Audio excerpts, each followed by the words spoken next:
तो मेरा नाम है आयुष कुमार और आज मैं आपको कराने वाला हूँ एक्सरसाइज 3.2। तो मैंने आपको पहले लाइंसों के बारे में बताया था फर्स्ट वीडियो में, तो आप फर्स्ट पार्ट में, तो आपका मैं भी रिवीजन करा देता हूँ। Relation, types of line and solution.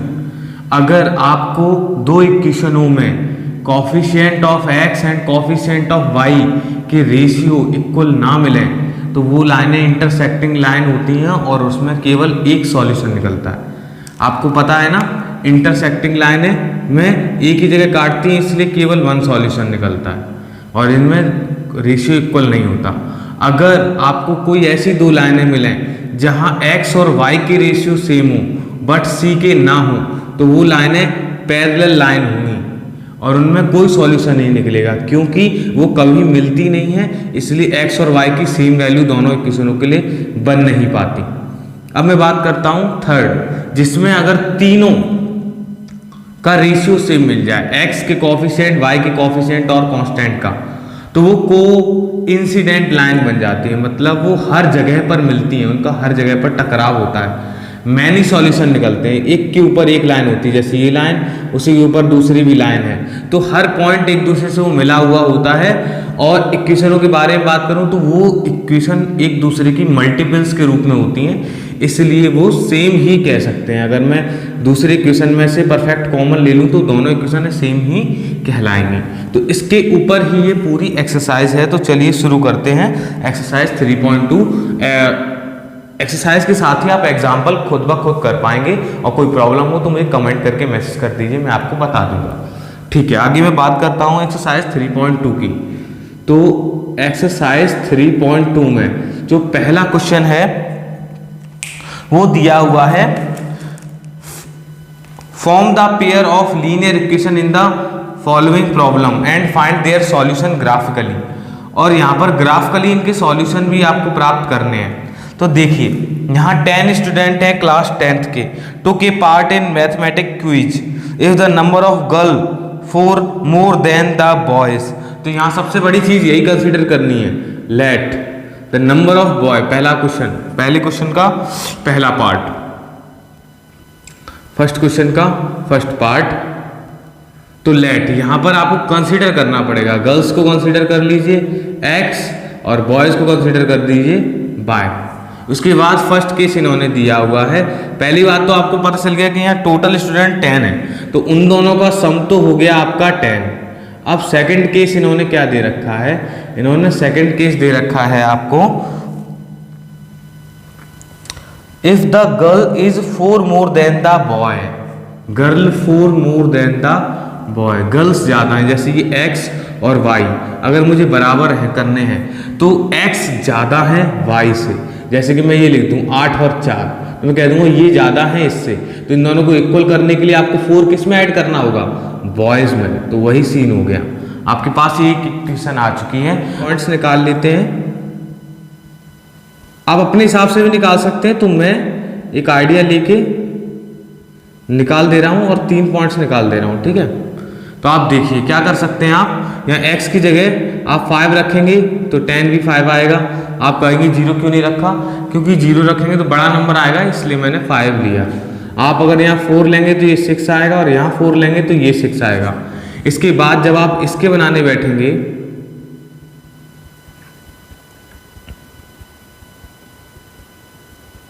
अगर y आप 0 लेते हैं तो x 4 आ जाएगा, है ना।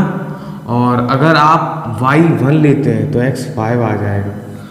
2 पॉइंट बहुत हैं। और अब हम ग्राफ बना लेते।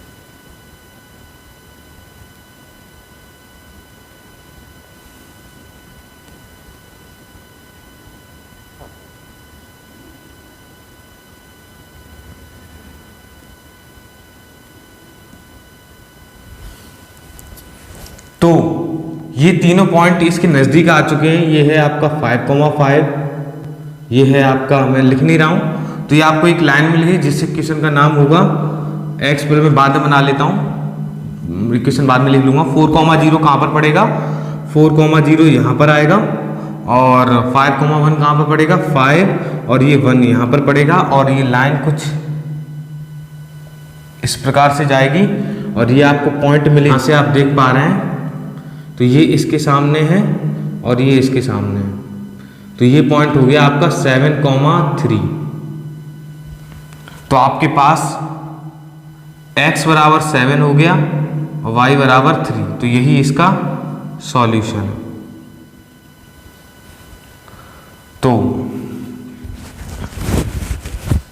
तो इस इक्वेशन का नाम हो गया, ये 3 पॉइंट हो गए आपके।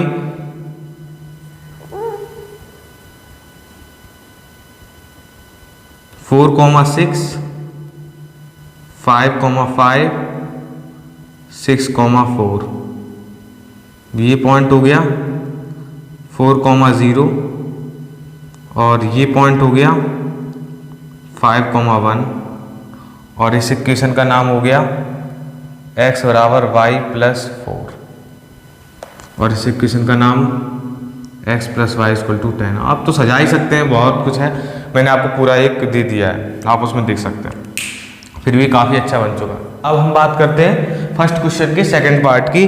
तो इसमें दिया हुआ है 5 pencil and 7 pen together cost ₹50, where 7 pencil and 5 pen together cost 46। तो यहाँ में कॉस्ट ही मान लिए, लेट कॉस्ट ऑफ पेंसिल मान लेंगे हम 7x और कॉस्ट ऑफ पेन मान लेंगे y। तो फर्स्ट केस इन्होंने दिया हुआ है 5 और 7, यानी कि 5x प्लस 7y, क्योंकि 5 पेंसिल हैं और 7 पेन और दोनों मिला के 50 रुपए के आ रहे हैं। और सेकंड केस है आपका, इन्होंने दूसरी बार में 7 पेंसिल और 5 पेन, 7 पेंसिल और 5 पेन दोनों ही खरीद रखे हैं 46 रुपीज़ में। तो अब चाहिए मुझे इनके पॉइंट्स। तो एक्स वाई, अगर मुझे ऐसे नंबर्स लेने हैं जिससे कि मेरे लिए कंफर्टेबल हो, तो ये 7 से डिविजिबल तब हो सकता है या 49 या 35। अभी 5 का मल्टीपल है तो एक ही तरीका है 35 लेने का। तो मैं x बराबर अगर यहाँ 3 ले लूँ तो ये 5 3 या 15, इधर जाके माइनस 35 और 35 में 7 का डिवाइड होगा तो ये 5 आ जाएगा बहुत ही आसानी से। और उसके बाद में अगर बात करूँ तो मैं अगर यहाँ पर x बराबर 1 लेता, 0 लेता, y 0 लेता हूँ, y 0 लेता हूँ तो x से कट जाएगा और ये 10 आ जाएगा। ठीक, अगर मैं यहाँ पर x बराबर 3 लेता हूँ तो ये 7 3 या 21 और 21 जब इसमें से माइनस होगा ना तो यहाँ पर बचेगा सिर्फ 25 और y बराबर 5 आ जाएगा। अब मुझे कोई सिंपल सा पॉइंट लेना है तो मैं आपको बता दे रहा हूँ कि एक आ जाएगा, जब मैं इसको 8 लूँगा तो ये आ जाएगा -2। मैं ज़्यादा समझ, ये ग्राफ कुछ इस प्रकार से है, एक लाइन इस तरीके से जा रही है और एक लाइन थोड़ा इसके ऊपर से जा रही है। तो ये यहाँ पर काट रहा है और यहाँ पर आपका पॉइंट है 3,5।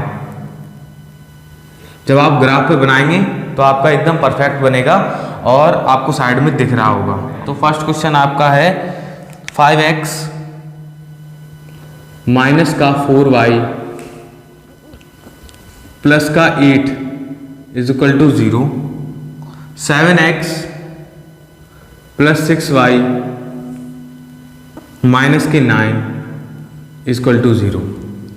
तो ये आपको दिया हुआ है, अब आपको चेक करना है। तो आप क्या करेंगे, क्या चेक करना है आपको, ये चेक करना है a1/a2 आप पहले निकालेंगे, मतलब आपको सारे लिखने हैं a1/a2 b1/b2, क्योंकि आपको पता नहीं होगा कि ये दोनों इक्वल हैं या नहीं, इसलिए मैं कॉमा लगा रहा हूँ, क्योंकि अभी मुझे डायरेक्ट नहीं, मैं इनको डायरेक्ट भी कर सकता हूँ लेकिन आपको समझाने के लिए आपको कैसे करना चाहिए इसलिए बता रहा हूँ। 5/7, फिर आप देखेंगे माइनस का 4/6, फिर आप देखेंगे 8/-9। तो कहीं भी ये तीनों इक्वल नहीं, कट भी जाएगा तो 2/3 और ये कटेगा नहीं, तो ये एक भी इक्वल नहीं है। तो आप फर्स्ट और सेकंड को देख लीजिए, ये इक्वल नहीं है।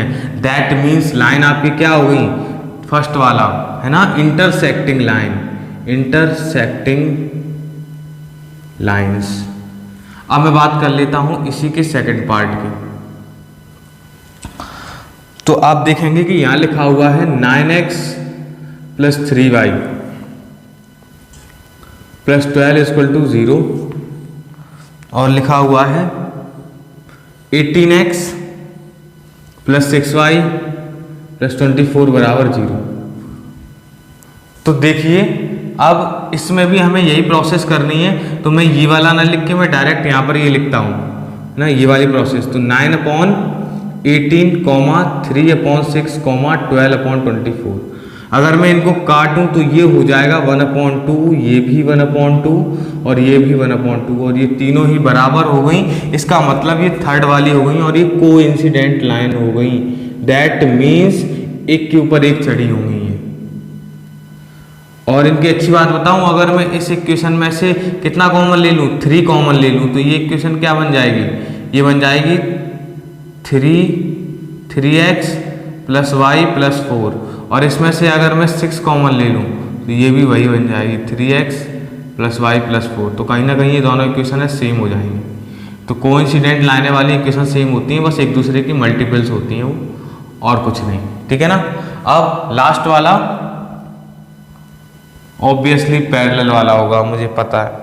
तो यहाँ आपको दिया गया है 6x माइनस की 3y plus 10 equal to 0, 2x minus के y प्लस 9 बराबर 0। तो ये आपको दिया गया है थर्ड वाला।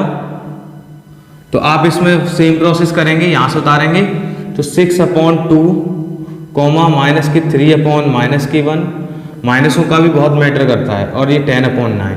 तो अगर इनको काट दो तो ये 3/1 है, यहाँ -7 काट दो ये भी 3/1, पर ये नहीं कटेगा, इस वजह से इक्वल नहीं हुआ। और ये सेकंड वाला हुआ, ये हो गई पैरेलल लाइंस।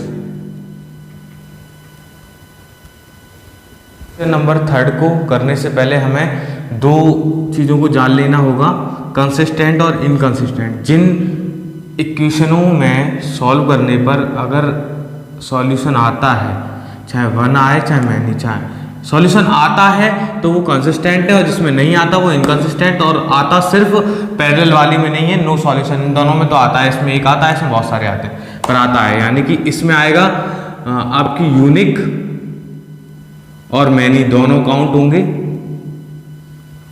और इसमें नो सॉल्यूशन, यानी कि यहां हो गया पैरेलल और यहां पर हो गई इंटरसेक्टिंग और यहां पर हो गई कोइंसिडेंट। ठीक है, फर्स्ट और सेकंड। तो पहली दो इक्वेशनें आपको दी हैं, ये और ये, तो आपको रेशियो लेना है सेम उन्हीं रिलेशनों की तरह। तो आप 3/2, 2/-3 और 5/7 लिखेंगे। तो तीनों ही बराबर नहीं है, हमें कुछ और करने की जरूरत ही नहीं है। ये तीनों बराबर नहीं है, मतलब इंटरसेक्टिंग लाइन निकली। इंटरसेक्टिंग लाइन मतलब वन सॉल्यूशन, और सॉल्यूशन निकला है तो कंसिस्टेंट हो गई। आप पैरेलल में बात कर लेते हैं, ये दोनों इक्वेशन है, सेकंड क्वेश्चन है। यहाँ आप रेशियो लिखेंगे ये। अब हम डायरेक्ट तो नहीं कह सकते, तो जब मैं इनको काटूंगा 2 से 1/2, और ये माइनस से माइनस कटेगा, 3 से काटूंगा 1/2, ये कटेगा नहीं, ये यही रहेगा। तो ये दोनों तो इक्वल हैं, पर ये इक्वल नहीं है। इसका मतलब ये पैरेलल लाइन की सिचुएशन को शो करा रहा है। पैरेलल लाइन में कोई सॉल्यूशन नहीं होता, इसलिए ये इनकंसिस्टेंट है। जैसे कि मैंने बताया, कंसिस्टेंट में सॉल्यूशन होता है। अगर किसी में कोइंसिडेंट लाइन की सिचुएशन निकलती है तो वो भी कंसिस्टेंट कहलाएंगी। तो अब हम आपको बताने वाले हैं क्वेश्चन नंबर थर्ड के थर्ड एंड फोर्थ। तो थर्ड वाले में आप देख रहे हैं कि आपके पास कुछ अजीब सी इक्वेशन है, तो आपको ये डिनोमिनेटर हटाने के लिए यहाँ एलसीएम लेना होगा। तो आप जब यहाँ एलसीएम लेंगे तो ये नीचे 2 आएगा और 2 का 4 में मल्टीप्लाई हो जाएगा, और उसके बाद ये 2 में जब उधर भेज दूंगा तो 5 में मल्टीप्लाई होकर ये 10 हो जाएगा। उसके बाद नीचे वाले में कोई चेंज नहीं। उसके बाद में जब मैं रेशियो लूंगा तो ये 3/2, 4/-3 और ये 10/7। ध्यान रखिएगा कांस्टेंट दोनों उस तरफ होने चाहिए। उसके बाद आप देखेंगे कि ये तीनों ही बराबर नहीं है, जो तीनों बराबर नहीं है तो ये हो गई इंटरसेक्टिंग लाइन की सिचुएशन। तो इसमें क्या हो गया, ये हो गया कंसिस्टेंट, मतलब जिसमें सॉल्यूशन निकलता है वो कंसिस्टेंट होती हैं। अब मैं बात करता हूँ इसमें, तो इसमें क्या है, ये तो हम डायरेक्ट ही देख सकते हैं। 2/4 माइनस के 3/-6 8/9। तो आप देख पाएंगे कि ये 2/4 भी 1/2 होता है, माइनस से माइनस कट जाए तो ये भी 1/2 और ये हो गया नॉट इक्वल्स टू। तो दैट मीन्स ये हो गई पैरेलल लाइन की सिचुएशन। तो इसमें हो गई आपके इनकंसिस्टेंट। अब मैं बात करता हूँ फिफ्थ क्वेश्चन की। लगे हाथ खत्म कर देते हैं। ये भी सेम आपके थर्ड वाले की तरह ही लग रहा है मुझे। प्लस 2y माइनस का 8 इक्वल टू 0 और उसके बाद दिया हुआ है 2x plus 3y equal to 12। तो ध्यान देने वाली बात यह है कि ये कांस्टेंट एक बार इधर है और एक बार उधर, तो मुझे दोनों को एक ही तरफ रखना है, चाहे उस तरफ चाहे इस तरफ। तो मैं उसको भी इधर ले आऊँगा। उससे पहले मैं क्या करता हूँ, यहाँ एलसीएम ले लेता हूँ। जब मैं यहाँ एलसीएम लूँगा तो ये हो जाएगा 4x, इसके नीचे 1, इसके नीचे 1, तो ये 4x और फिर ये हो जाएगा 3 2 6y और 8 3 24 अपॉन 3 बराबर 0 और ये 3 जब मैं 0 में भेज दूंगा तो ये खत्म हो जाएगा। अब मैं इसमें क्या करता हूँ, ये 12 में इधर लेके आता हूँ, तो ये हो जाएगा 2x प्लस 3y माइनस के 12 इक्वल टू 0। अब मैं यहाँ रेशियो चेक कर सकता हूँ, 4/2 6/3 माइनस के 24 अपॉन माइनस के 12। तो अगर आप देख पाएँ तो ये हो गया 2/1 और ये भी कटने के बाद 2/1 ही हो जाएगा और ये भी माइनस से माइनस कटने के बाद 2/1 भी हो जाएगा। तीनों रेशियो आपके बराबर हो चुके हैं। तो अब आप इन्हें बोल सकते हैं कंसिस्टेंट, क्योंकि कोइंसिडेंट लाइनें हो गई हैं और उनमें मैनी सॉल्यूशन निकलता है और सॉल्यूशन निकलता है, यानी कि ये कंसिस्टेंट होगी।